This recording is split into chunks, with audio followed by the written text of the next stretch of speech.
Alright, so today I'm going to be taking apart my Kel-Tec P11. Now, this gun currently, as with all my weapons, is loaded. So the first step for this is going to be disassembling it. Well, yeah, unloading it. So we first take it out, move the magazine, round from chamber, checking, good. Step 1, lock the slide back as such. Step 2,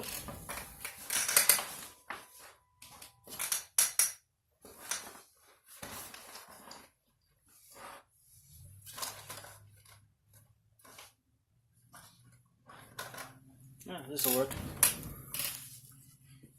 Here we pull this retaining pin out. They claim you can use a 9mm shell for it. I've never successfully pulled that out with the shell. So next, push the barrel back and release the slide. Now inside here, you have the recoil spring, the barrel, and well, the firing pin's in here, but we won't be taking that out. Simply release the spring, pull the barrel forward, pull the barrel back, and they all come out. Now then, this gun is pocket carried every day, and actually I just cleaned it a couple days ago, but to give you an idea how much dirt gets in the back of this thing, let me see if I can tilt that to you, and that would be the hammer area there, where that gets the most dirt on this gun. After a week or two, it'll be completely filled up with dust. So now, to start with cleaning it, it's actually on all my stuff, for anyone who's curious, I use Break Free.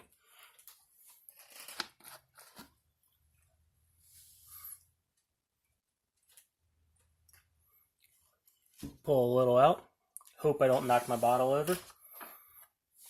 And I typically start with the lower receiver, or the frame, I guess you could call it the frame. And the reason I keep sticking my finger in the triggers for the next part, because I tend to back the hammer out so I can clean behind it. And this is the only time that I'm not trained myself to not have my finger on the trigger, other than shooting. And I don't normally clean my guns on camera, so I'm not used to taking extra steps in between.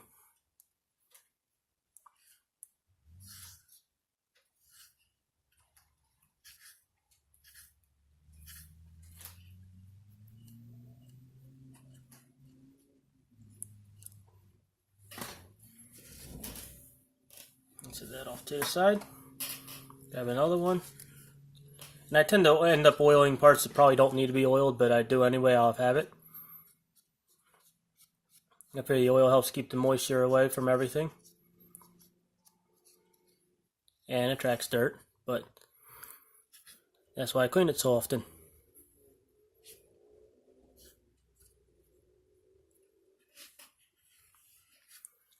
Now with just very light oil, we'll go ahead and clean in the trigger area. You have to excuse me, the camera is offset in this, so it's difficult to tell where I'm actually aimed at. Then I'll clean in the other little spot here. Get a little bit more oil, and then clean up in here. And one of the things I've noticed with my guns is the hardest thing on my guns is the ones that are pocket carried, because they stay in your pocket all the time. There's all the heat and the humidity from your sweat, and of course all the lint. So that gets my guns dirtier than anything else, and to a much higher extreme. So next we start on the slide here, and the slide is arguably the heaviest part of this particular firearm, because the rest of the gun is plastic.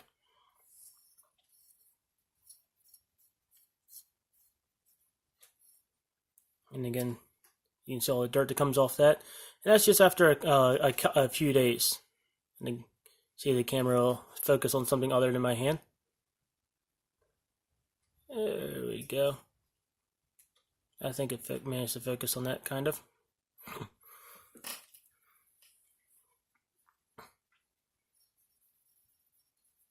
And yes, again, if I didn't put so much oil in it,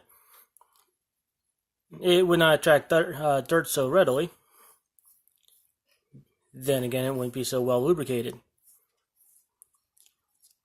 And frankly, if I had enough brake free to just simply fill a vat with it and toss the gun in it and call it a day, that's probably what I would do. And considering that this thing is going to spend, let me bring that back on camera here, is going to spend most of its life in a highly humid environment, I figured more oil is better. And actually, I've taken this out. I've a few times I've taken it apart where I've neglected to clean it for too long a period of time, and the barrel already started having rust on it. Now then, go ahead and do the barrel next. So the barrel's not all that big, as you can see. I think it's like a 2.75 or 3-inch barrel or something like that. I haven't measured it in a while. But it's just a simple piece of engineering right there. Probably the most difficult part for someone without like a machine shop to do, set up for it, is, if I can show you in there, is the rifling inside it. This thing might as well be a smoothbore with all the accuracy you get out of this thing. And I will figure out how to aim this at the camera sooner or later. There we go. You can sort of start seeing the rifling. There you go. But anyway, would be the hardest part, and at least in my opinion, if I was looking at it from a standpoint of, okay, I want to make one of these things for whatever reason. I mean, the rest of it you could do with like a lathe, and you could do with a Dremel. But this particular gun, anything past like 10 feet, you got a better chance of throwing the gun at the person than hitting them with the bullet. But that's okay, because that's kind of what I got it for. No, not to shoot, not to throw it at people. But my defensive mentality is, if they're far enough away that I can't hit them with this, then they're far enough away that I'm not shooting at them. Because the last thing I want to do is have to shoot somebody, then you got to deal with all the legal ramifications and the other possible side effects to your own psyche and whatnot from, oh yeah, you just shot somebody and possibly killed them. And you no matter how much it is of, well, if you didn't shoot them, they would have killed you, I would still rather not have that on my conscience of having killed somebody. So a little bit of dust. Of course, try and get every little bit of dust off this, because that's just how I am, a little bit OCD about that, as to do with being a tech priest. I'll probably get into that in a future video.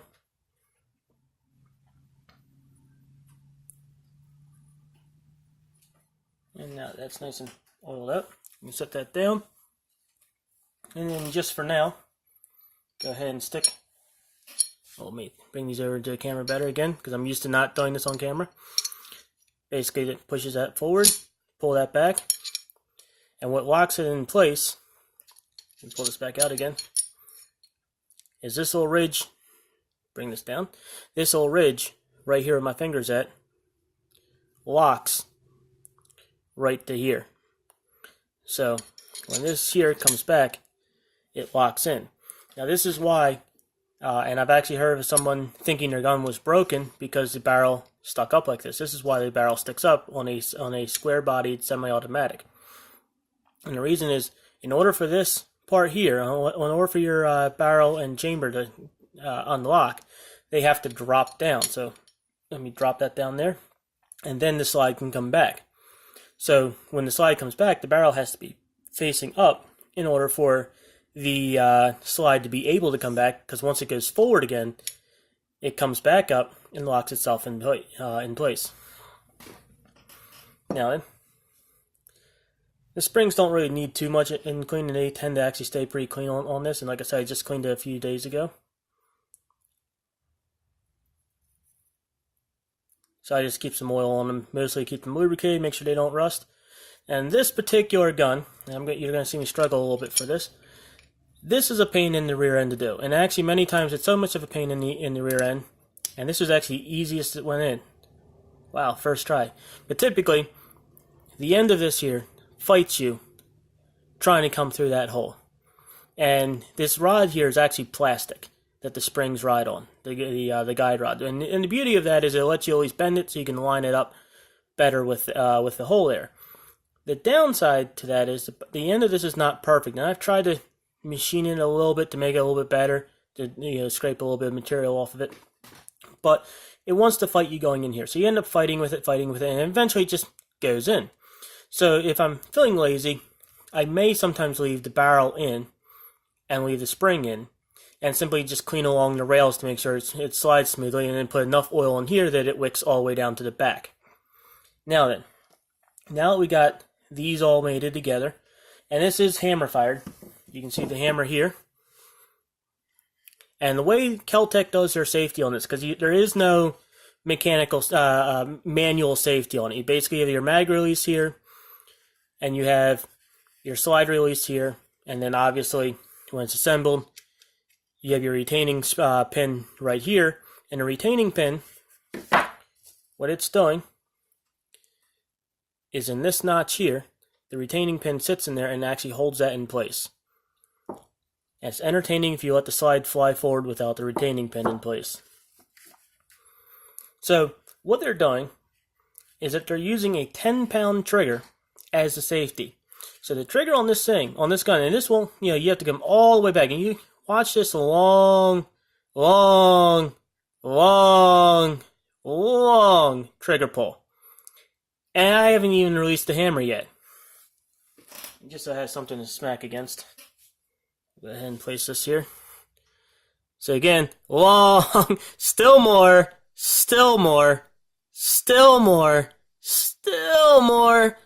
and bam. There we go. Let me pull my Q-tip out. So that's your safety. So basically, you're not going to set this gun off by just tapping the trigger, and even hitting it, even moving it around in here like this. I'm pushing against this hard. You're not going to set the gun off that way. So you're not going to accidentally grab the gun and set it off. It basically, it's a very deliberate action because you have to put a whole lot of force in order to set this off. Now the other part of the safety that I use is the holster that I use, which this gun sits in perpetually. That's part of my safety strategy, if per se, with this gun, particularly since, like I said, this gun was, until I took it apart, loaded, as with all of my guns all the time, because an unloaded gun is pretty much useless. And I decided after a period of time it was not practical to expect that at 2 o'clock in the morning in the middle of the night I'm going to load up my guns. So instead, my guns are already loaded. Now then, to finish putting this together, because I put it together before I clean the outside. Just makes sense to me. So now we mate the rails together. Let me bring that back on camera there. That would help. Slide it back. And the double springs in there are very stiff.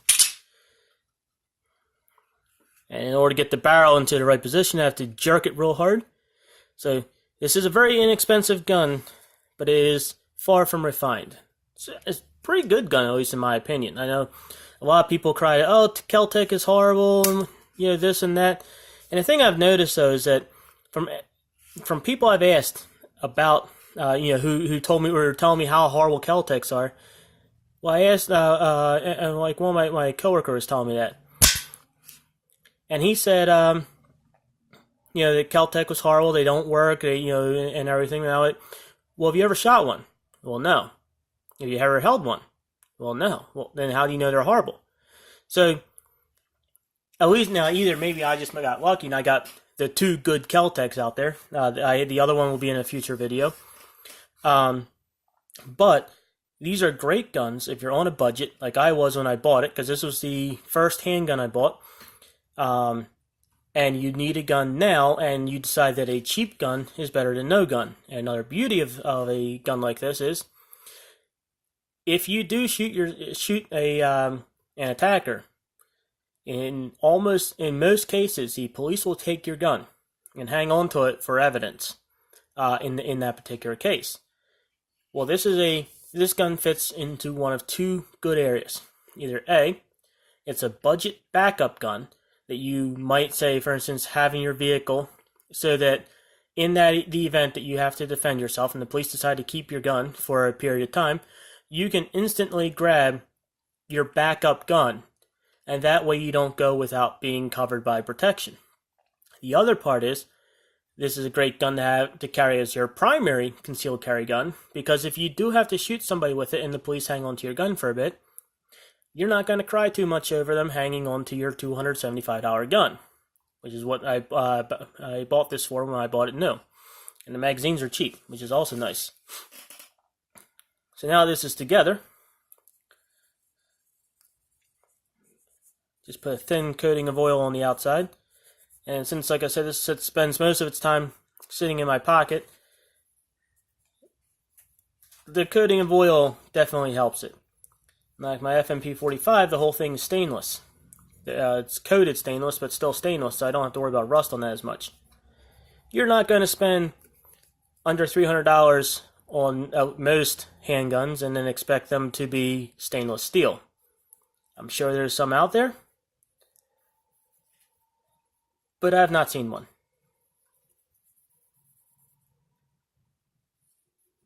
There we go. And now that there is pretty much all that's involved in cleaning my P11. Now then, on to my magazines. Now the first magazine, I'm just going to do a quick brush up on because I haven't done it in a while.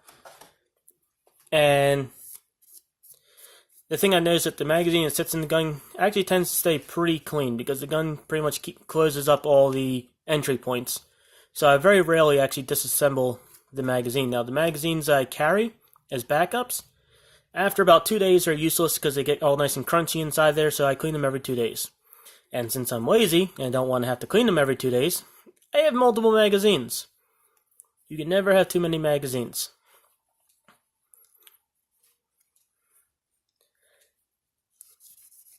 There we go. Nice and clean.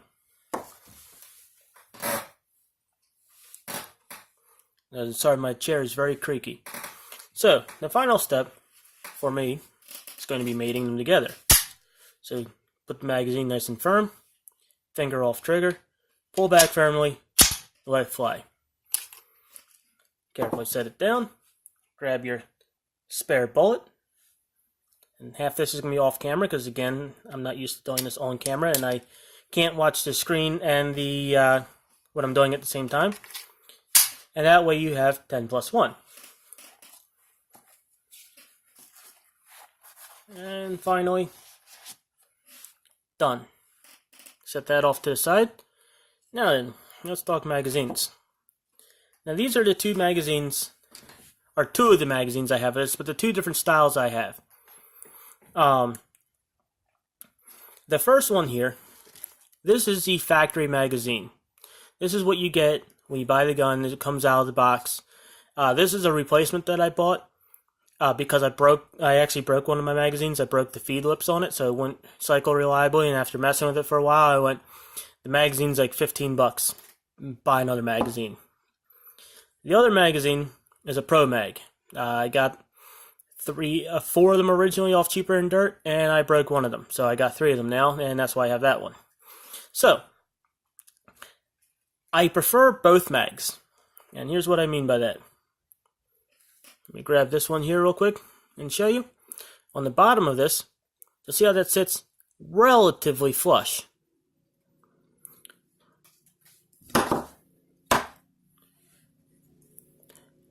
This one, when it's in, that back plate sits all the way down about here. So it's very awkward to hold these magazines in the gun. They feel weird.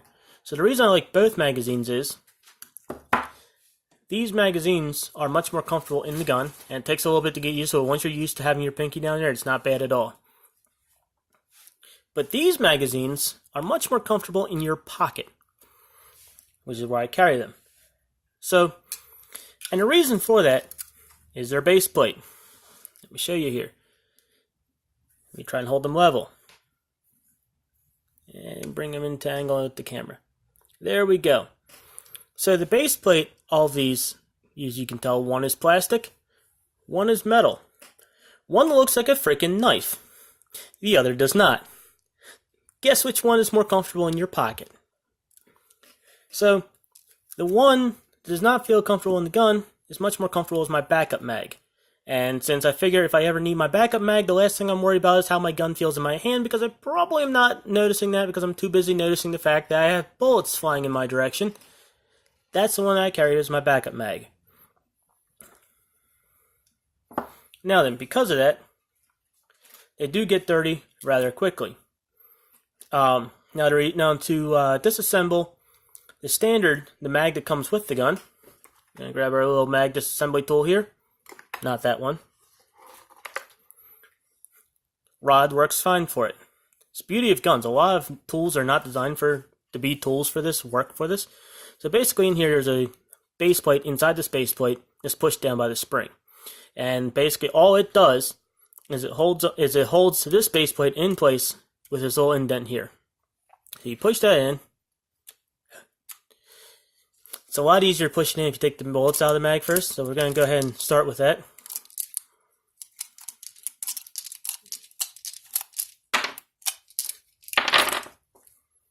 And for anyone curious as to what these weird ass silver looking bullets are, they are critical defense frangible, and somewhere I have a box for them. There we go. So now then, for these magazines, push in, push forward, and that releases the detent here. I'd recommend putting your thumb over the magazine, and that keeps everything from flying out, because spring. Carefully let it up. Pull the magazine out. Allow the follower to fall out. And now I used to clean these with oil, and then I decided not to because they collect dust wildly more than my gun does. And when they collect dust, unlike my gun, which will still function, these tend not to function well. Now I gotta grab the second one. And so I clean them dry, basically just taking a pair of Q-tips, running them through it, which, just to pull all the dust out. Turn it around.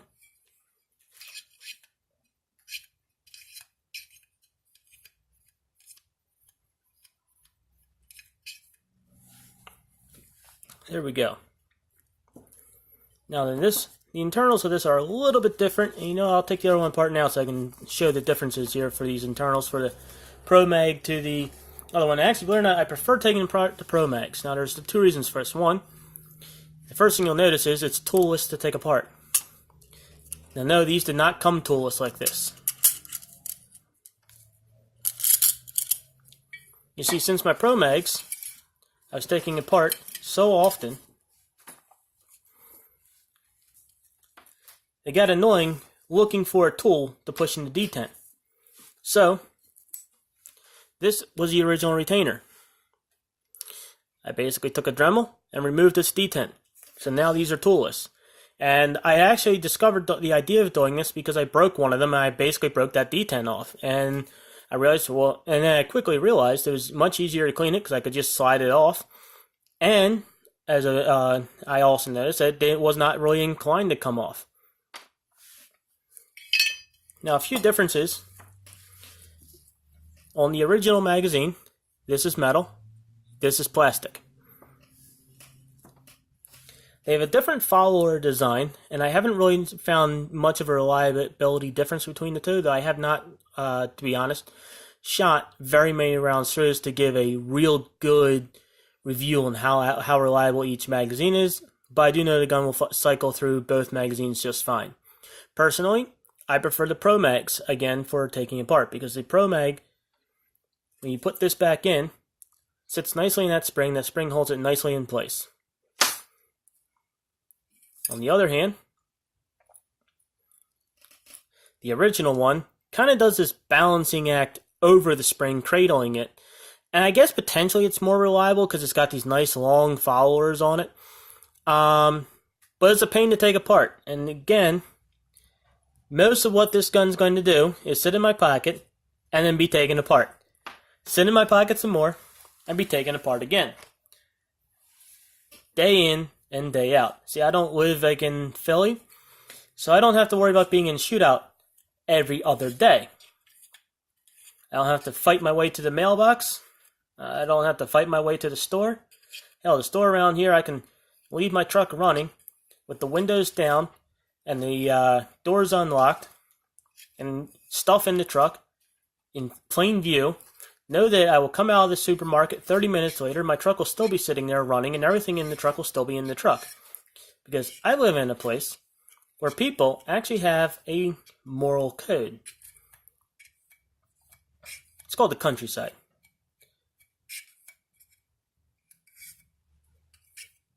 And everybody out here has guns, and everybody carries guns, and surprise, surprise, we have no mass shootings. So that was pretty much, both these are now clean to the extent that I clean them occasionally.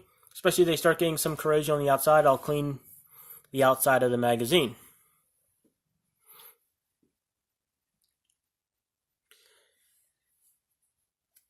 So, I'll put the original one back together first. Oh, and a final difference note on the differences on these is the indentation. This is a completely separate component. It was never attached to the spring. It just sits there and gets pressed by the spring. The most it has is these two little pins here. Bring this up to the camera so you can see. These two little notches, which the spring sits inside, and it just helps you line it up a little bit. After that, they don't do much. And then the original one has this little clip right in here. Let's see if you'll focus. You can see it hangs onto it, so it's part of it. You can remove it. If you come all the way off, it will come off. It's a pain to put it back on. There we go. And interesting enough, this is the first semi-automatic magazine-fed gun that I had. And I made the startling discovery after I took the magazine apart for the first time, put it back together, and the gun wouldn't cycle. And I'd made this discovery that it actually matters which direction that spring goes. Now, I know, to me now, obviously, it's wildly obvious which way the spring's supposed to go. But, me having never done it before, I actually didn't, realize this. Now, I'm going to partially put both of these together to show another slight difference between them. And again, it doesn't really change the functionality of them too much, but it does have a potential extra reliability for the original magazine. And that is, unsprung, you'll see that the original magazine is much longer. And indeed, there is much more tension in this spring when it's unloaded and you just put the base plate on than in this one. However, once again, both of them seem to cycle just fine. So it's not something I'm worried about, but it is a note that this one has the potential to cycle a little bit more reliably because it has that longer spring.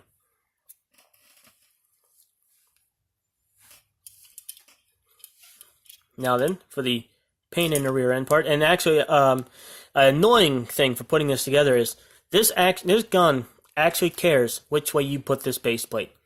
There's a direction to go in and a direction to come out, and basically the way you can tell is there's a slight, ever so slight rounding on one side, and you can feel it with your fingers. You're not really going to see it on the camera. So push the spring in, hold the spring in place. Hope you got this on the right side. Get it into the notches.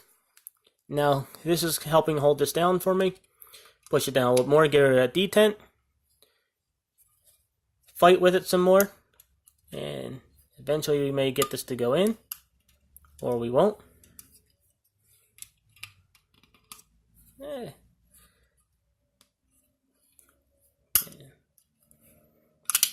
Another reason I don't like taking these ones apart too often. If I can help it, there we go.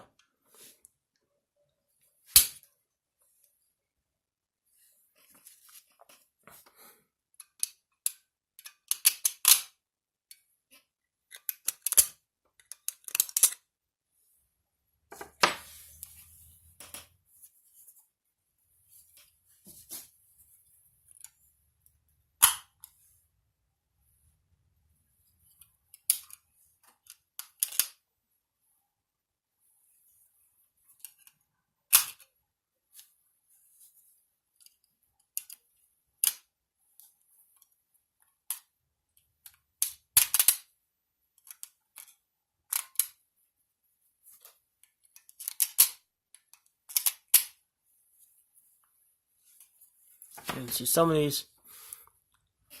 This is actually the most trouble I've had taking this one apart. So we're gonna back this off a little bit more.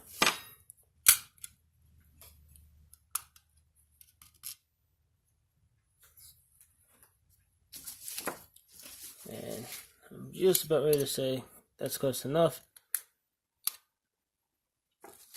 Actually, this might work for what I'm trying to do. Basically, the detent wants to set off to one side a little bit.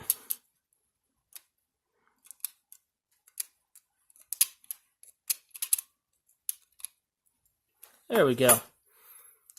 So now that that pain in the rear end's done, this one is a lot less of a pain in the rear end.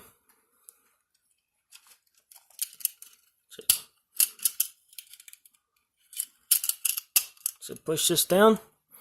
Once again, hold it with your thumb. Now this one, instead of sliding all the way underneath the detents, has a little rail that it slides on.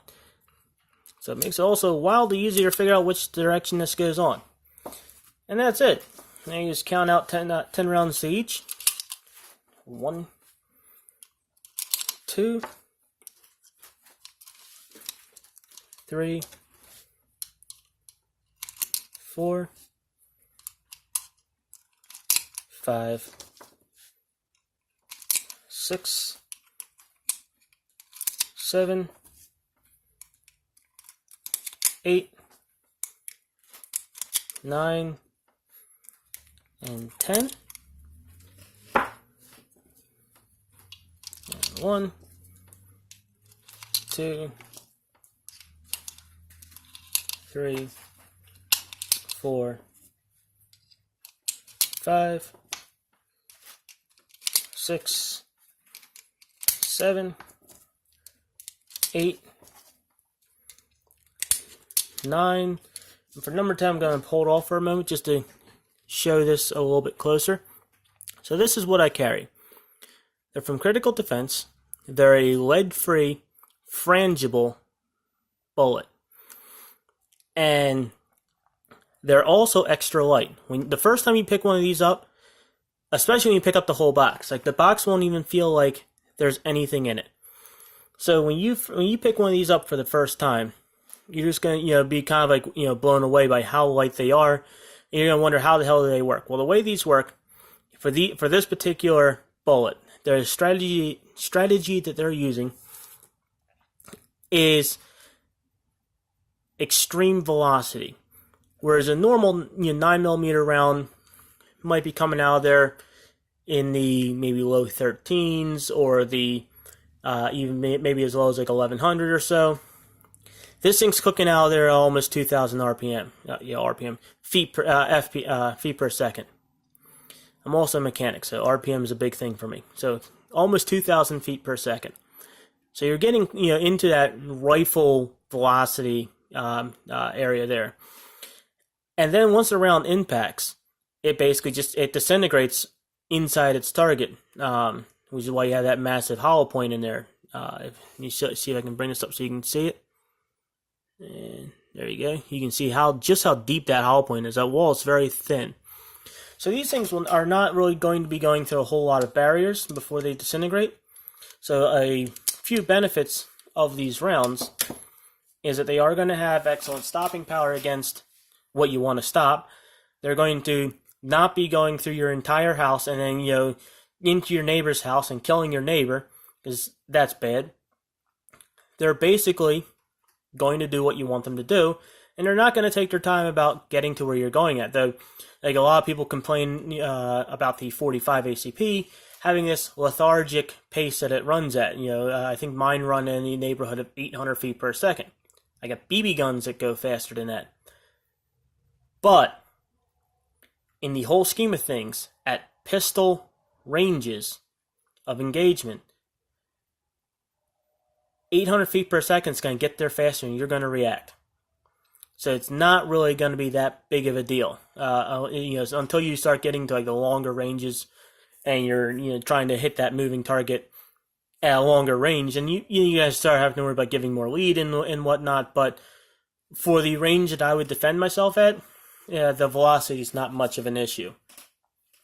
So that's pretty much it for disassembling, cleaning, and putting back together a Kel-Tec P11. This is the first of my more planned out videos. So there's probably a few little bugs in this one, and we'll try and make you better on the future ones. So at the moment, I have no way to edit these videos, so everything is as you see it. And at some point, if these videos take off, I might actually get a computer and edit them.